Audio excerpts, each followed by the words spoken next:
আসসালামু আলাইকুম। দেশের সব জায়গায় দেখতে পাবেন যে অগণিত পোস্টার, কোচিং সেন্টারের পোস্টার, রাজনৈতিক ব্যক্তিবর্গের পোস্টার, তারপর যৌনশক্তি বৃদ্ধির পোস্টার, গোটা বাংলাদেশ ছেয়ে গেছে এইসব পোস্টারে। তারপর ব্যানার, বিভিন্ন দলের ব্যানার, তারপর যে জিনিসগুলা আমাদের যে লুকিং সোসাইটি বা আপনার দেশের যে একটা লুকিং, রাস্তার যে একটা সৌন্দর্য, এই সৌন্দর্যগুলো সব কিছু নষ্ট করে এইসব তথাকথিত ব্যানার পোস্টার এগুলাতে। ব্যানার পোস্টারের এই নিয়ন্ত্রণ কন্ট্রোল করে সিটি কর্পোরেশন।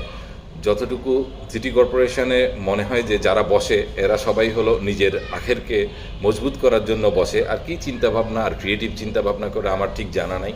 যদি ক্রিয়েটিভ চিন্তাভাবনা করতো এরা, আমরা সুন্দরকে আরও অনেক পরিষ্কার, অনেক সুন্দর দেখতে পেতাম।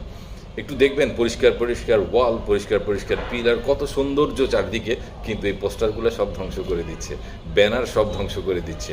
পোস্টার, ব্যানার, কোচিং সেন্টারের পোস্টার, জনশক্তি বৃদ্ধির পোস্টার, তারপর হলো আপনার সিনেমার পোস্টার, পোস্টারই পোস্টার। ভাই কেন পোস্টার এগুলো আপনারা কন্ট্রোল করতে পারতেছেন না? এগুলো নিষিদ্ধ ঘোষণা করতে পারতেছেন না? পোস্টার ব্যানার না লাগালে কিছুই হবে না।